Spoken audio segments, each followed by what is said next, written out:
Yes, Shad Mem. Hi, this is Michael Aram. I'm here at our store in Florida. You know, when you're a designer who's been doing his same career for the last now 32 years that we created for the 100th anniversary of the Armenian genocide. You know, I always say, you know, every day you have to be better. You know, I'm so proud to be Armenian. I love meeting Armenians wherever I go, especially when I come to Glendale. It's a funny question because everyone wants to know what's your favorite piece, you know? And I always say it's like my children, they're all my favorites. We don't have favorites. I recently designed these pomegranate coasters, and you know, again, they're very small things, but they make me smile. In 1988, it was illegal for me to have a business there. It was illegal for me to work there. I'm now, of course, dealing with the aftermath of the war. My message for Armenians is that, you know, we are such an incredible culture. I think Armenians are survivors.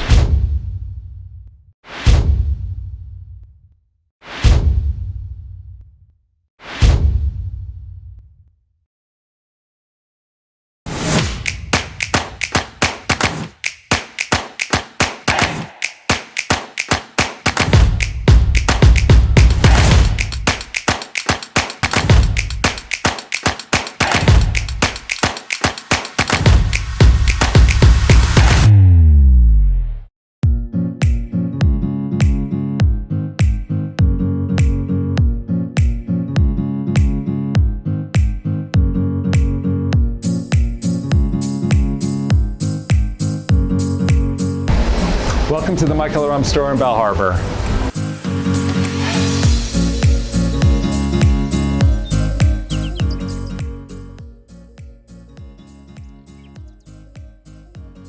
Well, I think for all artists, it's so important to really always think about where you've come from and to really be connected to your roots. And certainly for me, with my work, it's something I think about all the time. You know, I am the grandson of genocide survivors who came to the United States, you know, in the early part of the 1900s and settled in Watertown, Massachusetts, which is a very strong Armenian enclave, and also Providence, Rhode Island, where again there were many Armenians who settled. So I'm from New England. It's where I was born and raised, and you know, really grew up there, but very connected to our culture because of the large community there.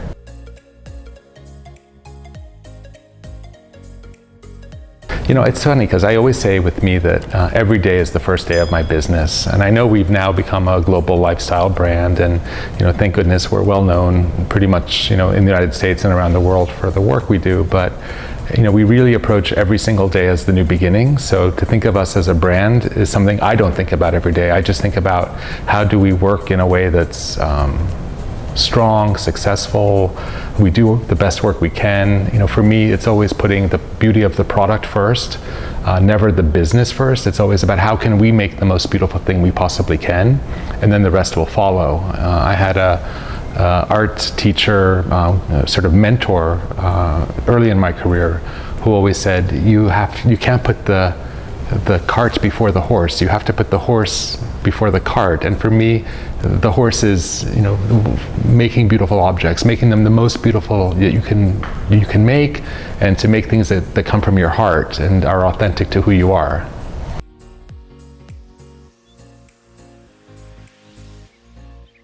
I grew up here in the United States and took my first trip to India in 1988 at age 25. And I went there to visit friends and to see the country. I always love traveling and always feel so inspired every time I interact with a new culture. And while I was there, I used to enjoy getting lost in the old city. I think one of the best things to do when you travel is to go away from the tourist spots. I know it's true when I've been to Armenia. You know, you want to see, of course, the important sites, but you want to also just get lost on the roads and villages and, you know, interact as much as you can with the authentic country.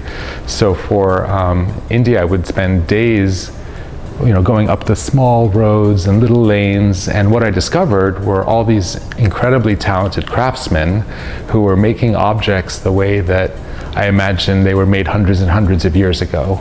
They were artisans who were making hand-bound books, and others that were hammering the big copper pots that they used for Indian weddings. Some craftsmen, were so humble. They were making very simple, very ordinary objects. I would spend the entire day going up and down these very small lanes, watching all these craftsmen doing their work. And what really touched me is that these incredibly talented craftspeople were so humble about their work, and the objects they were making were very simple objects. They were, buckets, shovels, scissors, large cooking pots that they would use for Indian weddings. But from my perspective, as an artist from New York City, what they were making was incredible. The only people I knew who made things were other artists. So when I approached them, with drawings and, with just gesticulations, I didn't speak a word of Hindi at that point. It was really with a great sense of respect for what they did. And it's what I call the sort of meeting of artist with artisan. And that has been the hallmark of our brand since the beginning. Of course, when I was there on that very first trip, I never had the idea that this would be a business, that this would be my career, that I would have lived in India now for almost 33 years. It was just out of a passion for making things and a fascination, for the making process. Even as a child, I loved making things. I always sort of made things in a way to understand the world around me, to understand my place in the world. My family used to make fun of me because I spent my entire childhood in the basement of our house making, dollhouse furniture for my sister, refinishing old furniture, making things out of wire, whatever I could, just to create. It was something that for me was always very important. And I love nature. My parents were very avid gardeners. We always had, beautiful trees and plants that we tended to growing up. My parents loved to cook and entertain. So I think all of those influences also, that love of entertaining, which I think is very Armenian, really, that sense of like harametzek, welcoming people into your home, treating your guests as if they're very respected, is something that's so important to our culture.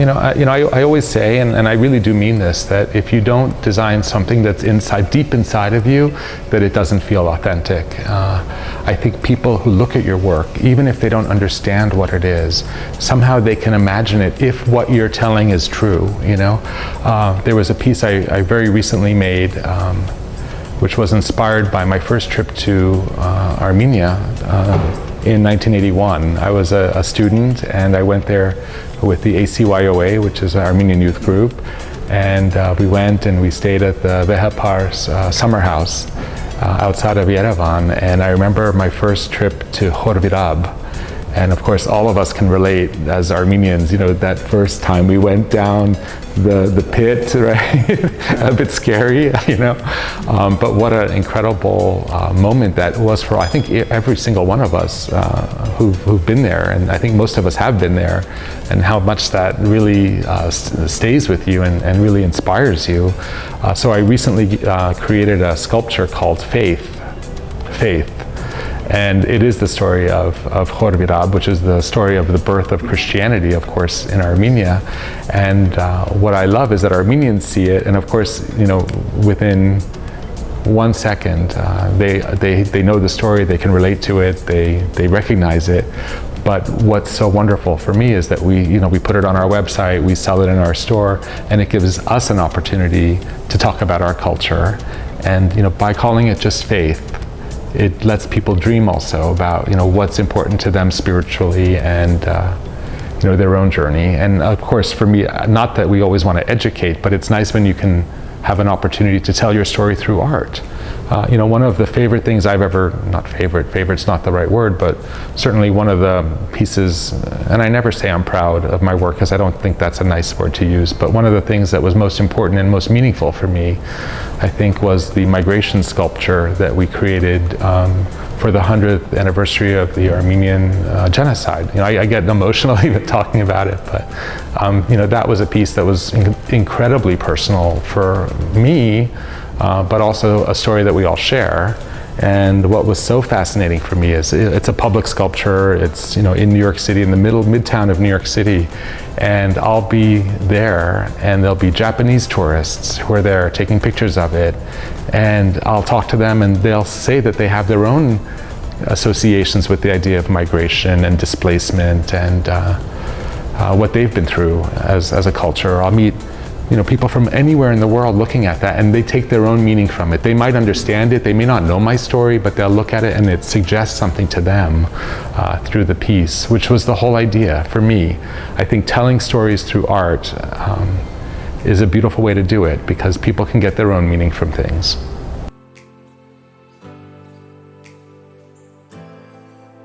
It's a funny question, because everyone wants to know what's your favorite piece, you know. And I always say it's like my children, they're all my favorites. We don't have favorites, but there are pieces that for me have had a lot of meaning, also because of the time in my life that I made them. You know, I think that all of the pieces somehow capture memory for me. It can be a very silly piece, a really super silly piece. For example, the first piece I ever made, we still have it in the collection, is a simple shoehorn. I don't know if you've seen it, but it's a very simple hand-forged shoehorn. But it was the first piece that I made with a craftsman on the roadside of Old Delhi. And he was a man who was making a cutting die for the soles of shoes. He was hand-forging the steel that would cut the bottom of the shoe shape, but he himself had no shoes. And he was working in a very narrow shop that was as wide as his shoulders, you know, heating the metal, pulling it out, forging it over and over again.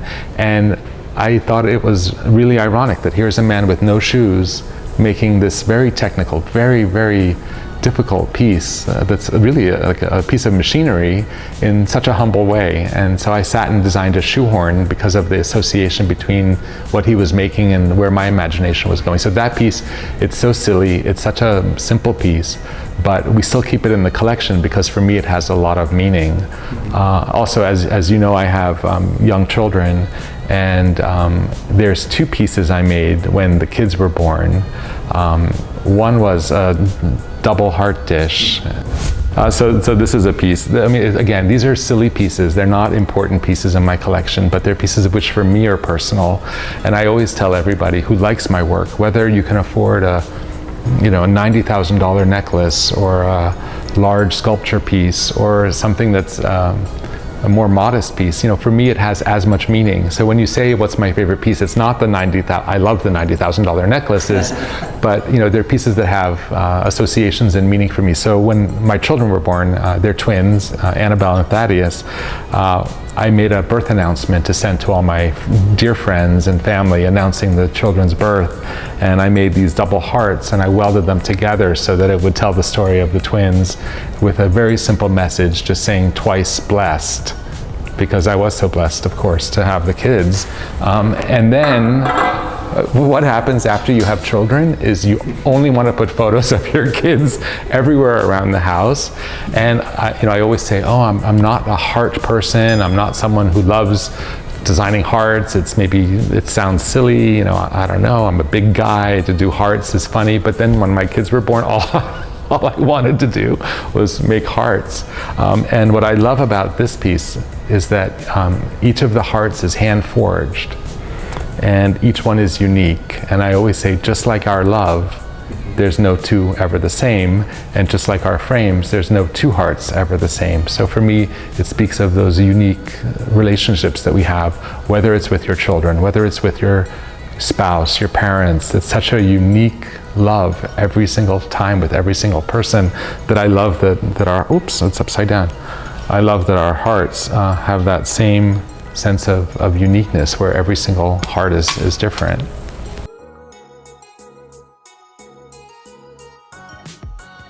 Well, you know, pomegranates, of course, have so much meaning for us as a culture and for all of us personally. And I love the symbolism of abundance and life and just that great sense of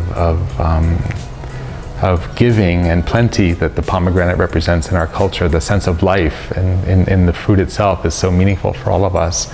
And I love expanding that collection. Initially, it was a collection of just one piece. I had a a candle holder vase and the pomegranate. And for me, it was like, okay, I've made my pomegranate piece now. And then the more I started to make the pieces, the more I was excited by them. I recently designed these pomegranate coasters, and again, they're very small things, but they make me smile. I have one on my desk for my glass of water, and every day I use it, I smile. It also makes me think of jewelry a little bit, and the more and more I'm designing jewelry, the more inspired I am to make things which are more detailed, have a little bit more, I don't know, a little more refined feeling, I think, than some of my earlier work, which is what's so much fun, when you're a designer who's been doing, his same career for the last now 32 years.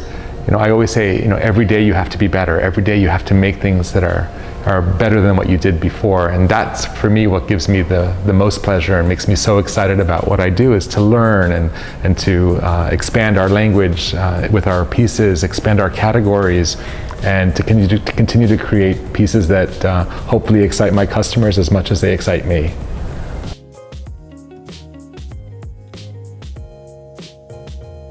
Gosh, I don't know. I never think of myself as that. I mean, I'm just Michael. I never think of myself as like, I'll go shopping with the kids and they'll say, look, Daddy, Michael Aram. And I'm like, oh, yes. But I don't think of myself as the brand. I'm just Michael. I'm just Daddy. I'm just a friend. I'm just who I am. But, I mean, in terms of my work, I love what I do, and I have such passion for what I do. So for the rest of it, I don't focus on that. I don't think about that. If I do, I talk about Michael Aram, the brand, as something that's not me as the person. That's not who I am. I'm just Michael. I'm just that guy, and I'm just the guy who loves to do what he does.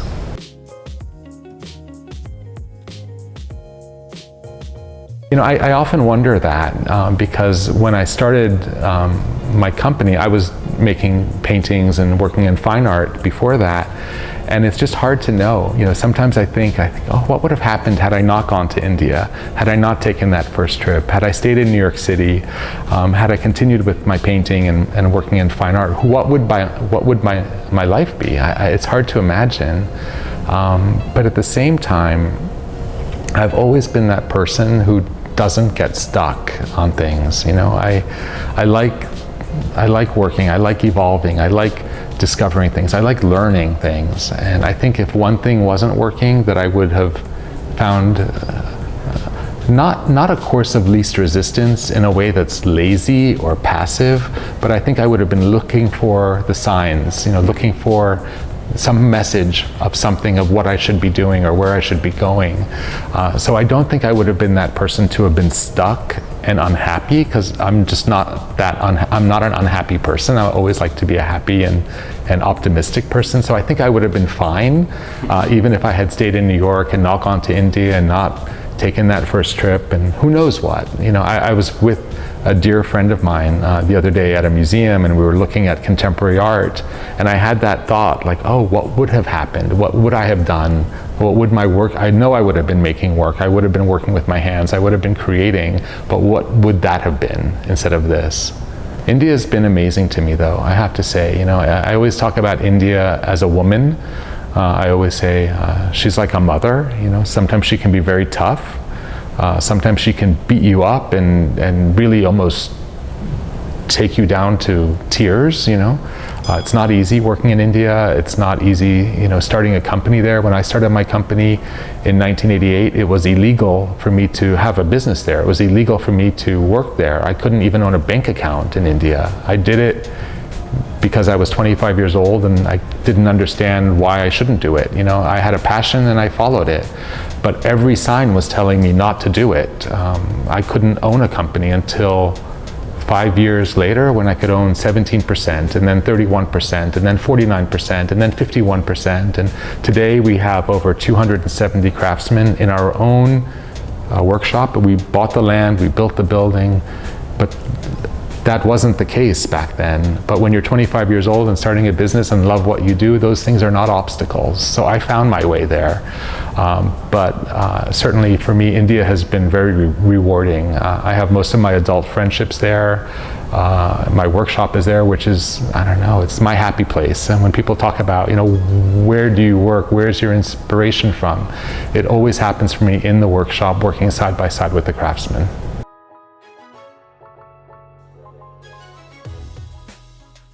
Yeah, I think it's hard for us to even talk about it. I don't know. I mean, it's been so difficult, I think, for all of us to process, to come to terms. And now, of course, dealing with the aftermath of the war, with the wounded soldiers, it's very difficult for all of us and really hard to ignore, but also hard to process at the same time. I think collectively we're all going through this great sense of mourning for, certainly for the soldiers, for the families, but as we've been through so much in history, as I think Armenians are survivors, right? I think we're taught that by our families, that we persevere, we survive, and maybe, I don't know, I mean, we always try to stay optimistic and say, we get stronger, and we're so together always. So hopefully this will be something also that will make us stronger and maybe teach us something. And I don't know, it's a hard thing though. We don't have the answers right now.